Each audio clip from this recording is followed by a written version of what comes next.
suis donc frère convers. Donc nous exerçons différents travaux dans la maison, que ce soit la cuisine, la buanderie pour le linge ou un peu le ménage, ça, l'entretien divers des locaux, la peinture, la vitrerie.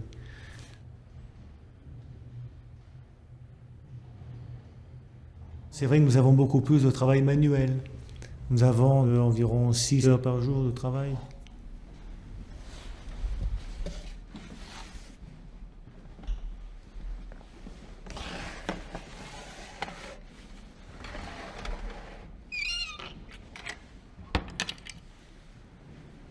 Pas de délai, c'est une vie très calme.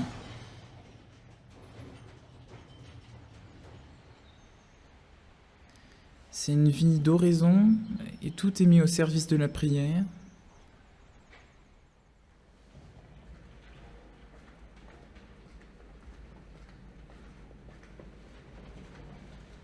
J'ai été un jeune de mon temps, touché par les idéologies d'aujourd'hui, par la culture de ce temps, c'est-à-dire il y a une grande partie de ma vie où la foi n'avait plus vraiment d'incidence dans ma vie.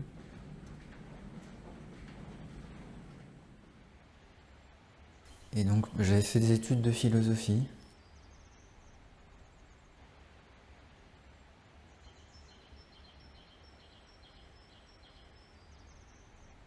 J'ai une formation d'agriculture.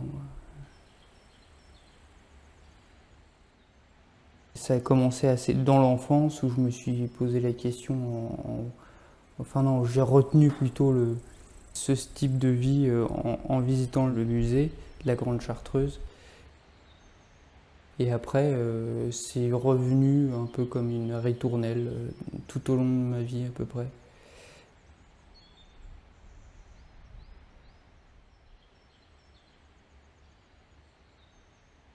C'est difficilement exprimable la manière dont ça se produit.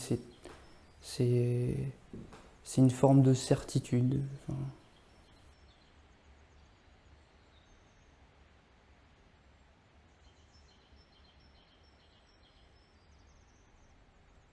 Pour moi, la vocation de chaque personne est le plus grand mystère après le mystère de Dieu, finalement. C'est insondable. Pourquoi il appelle un tel en Chartreuse, il appelle un tel à se marier, un tel dans une vie apostolique, ça dépasse la raison pour moi.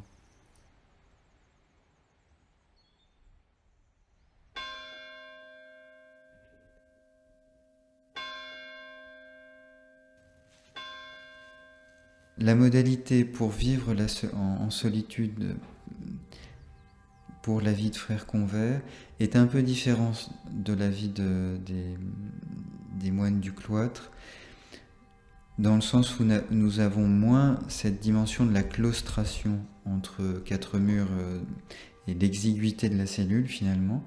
Nous avons quand même une bonne part de vie cellule puisque nous prenons nos repas en solitaire. Nous avons une partie du temps de la matinée avant la messe conventuelle qui est en solitude. Ensuite, après les vêpres aussi, donc nous avons toutes nos soirées finalement en solitude, ce qui fait quand même une bonne partie de notre journée solitaire, et autant que possible, la règle nous demande qu'on travaille en solitaire aussi.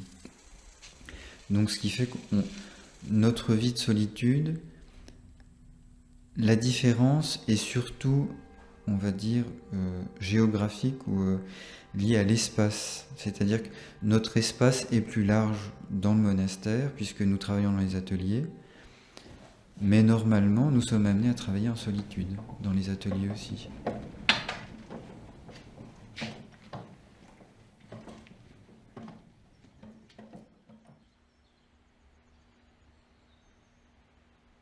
Là, c'est beaucoup plus facile quand même de se recueillir, d'être dans le silence, et tout de suite on sent la présence de Dieu, plus ou moins, selon les charismes.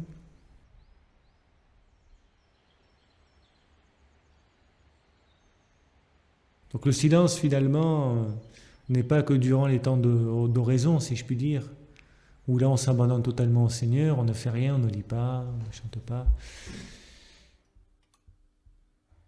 Le silence est partout, partout présent. Si on sait le garder, le capter et le garder, je dirais.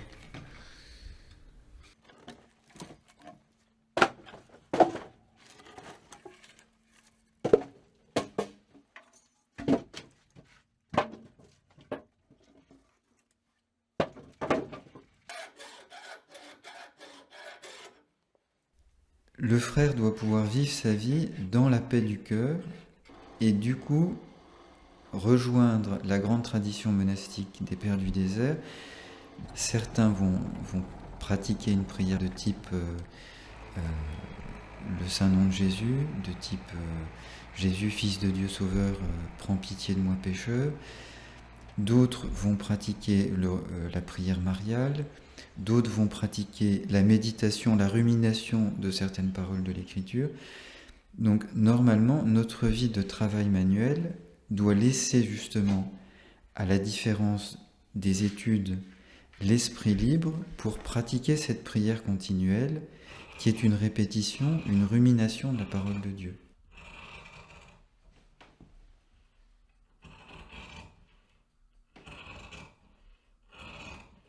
Le travail manuel, comme disent les statuts, comme une encre, doit tenir le cœur dans une forme de stabilité. Il nous permet, dans un sens, de garder bien les pieds sur terre, mais les mains sont occupées, le corps est actif pour laisser l'esprit libre et le cœur dans une disponibilité pour pratiquer la prière, qui est une méditation de la parole finalement.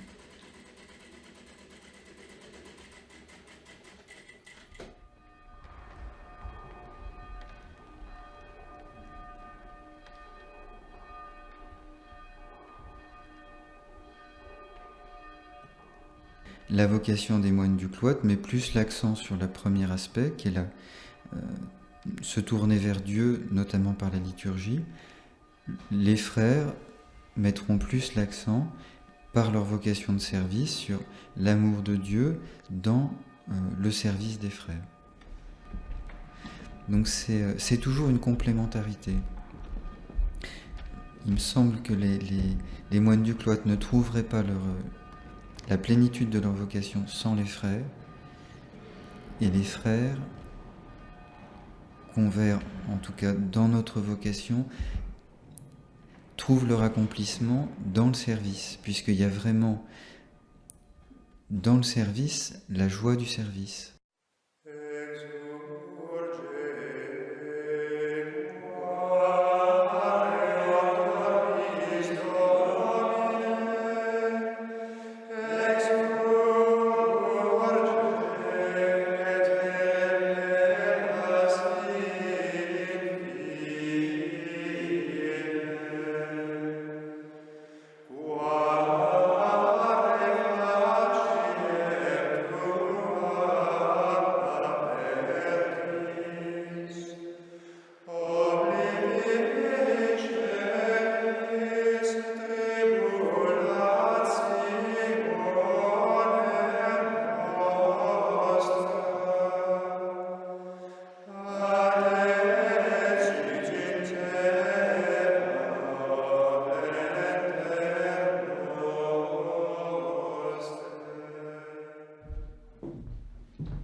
Cet équilibre entre vie commune, vie solitaire, qui faisait dire à certains anciens, nous ne sommes pas des solitaires, nous sommes une communion de solitaires.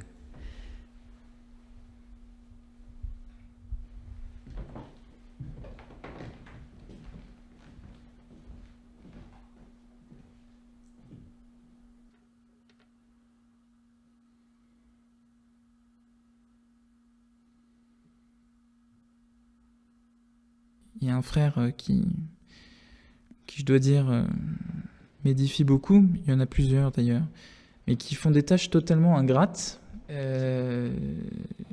ne lisent pas, donc ils ne peuvent pas se flatter eux-mêmes en récréation en sortant de belles phrases théologiques. Et pourtant, parfois, on parle avec eux en se passiment en récréation.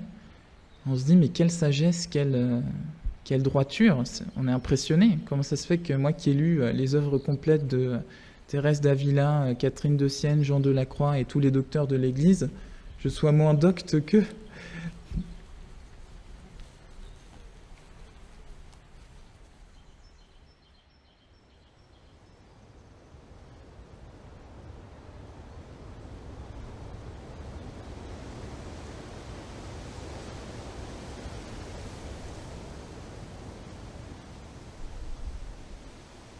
On découvre ce que le Seigneur nous dit dans l'évangile du lavement des pieds, c'est une béatitude.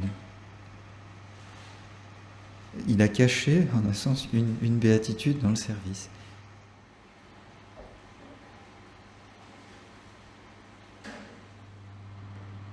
Effectivement, le service est un chemin de libération de son égoïsme. Il peut y avoir quelque chose d'humiliant, mais justement c'est très bon pour l'humilité, parce qu'on se met en dessous de l'autre pour le servir. Mais c'est dans cette humiliation, au début, qu'on découvre qu'il y a quelque chose d'une béatitude, qui est en fait une humiliation de notre orgueil, de mon orgueil. Dans le mûrissement de ce chemin de service, d'humilité, c'est une libération finalement de l'égoïsme qui va toujours vouloir nous tenir emprisonnés sur nous-mêmes, sur moi-même.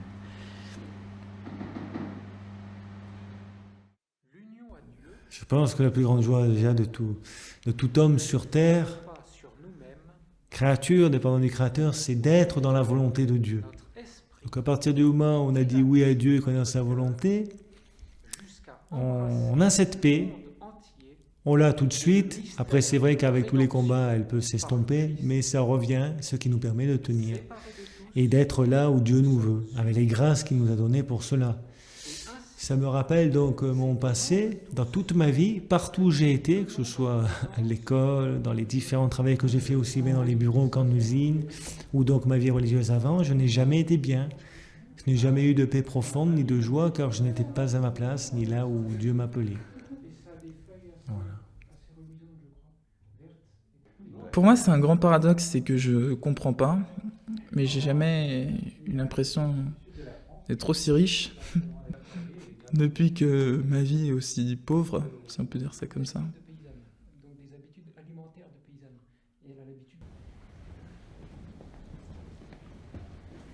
L'humilité est vraiment à la fois la racine et le fondement de notre vie, et à la fois aussi la couronne qui achève une vie de moine.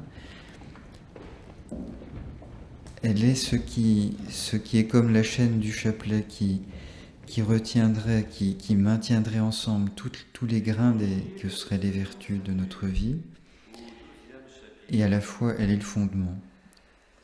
Tenez vos reins saints et vos lampes allumées. Soyez semblables à des gens qui attendent leur maître à son retour de noces.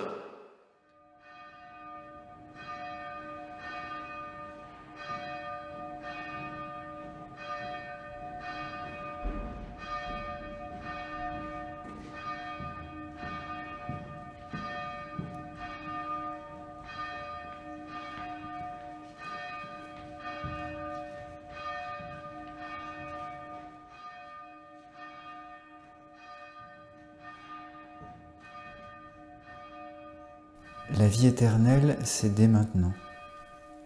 On commence à goûter ce que nous disent les statuts, les biens du monde à venir.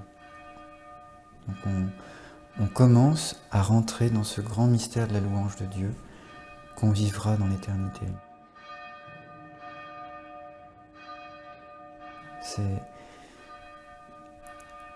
C'est comme un petit enfant qui s'éveille à ce mystère.